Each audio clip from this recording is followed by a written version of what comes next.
As the old adage goes, harpists spend half their time tuning and half their time playing out of tune. Donald Eisenmenger spends a lot of time relaxing and enjoying life in his Helena home, but lately he's been thinking a lot about public education in Montana.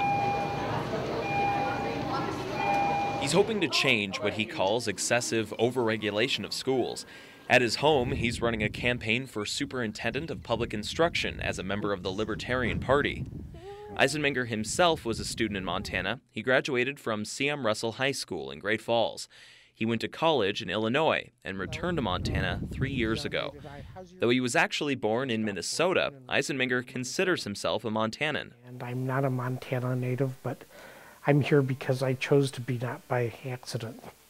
But Eisenmenger thinks his personal background shouldn't be relevant in his campaign for superintendent of public instruction.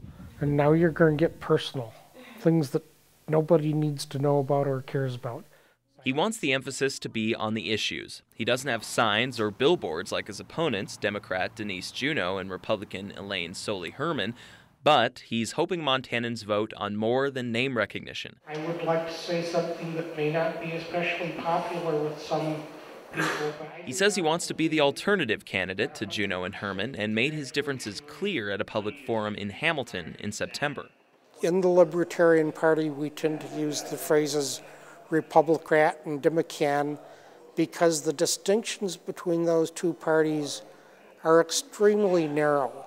They've gotten so that they're almost identical twins. Eisenmenger has obvious differences with both the issues and his experience. Juneau and Herman both support more school funding. Eisenmenger does not. And he also wants to eliminate the statewide requirement that teachers must be certified. He says local districts should be able to decide who they want as their teachers. Also, Juneau and Herman have classroom experience. Eisenmenger argues his management experience is much more significant than how many years a person spent in front of a classroom. Even though the mainstream candidates disagree with Eisenmenger's positions, they accept third-party candidates as a part of the political process. You know, I appreciate Donald being around and bringing in his issues. I don't agree with most of them.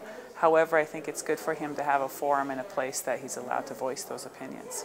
The third party has come about from is that people feel they don't have a representation in the two choices of the Democrat or the Republican.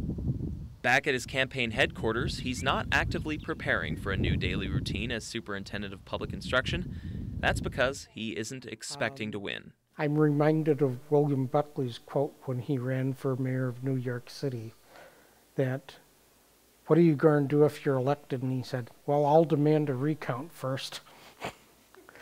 Despite the long odds, Eisenmenger says it's important he's running.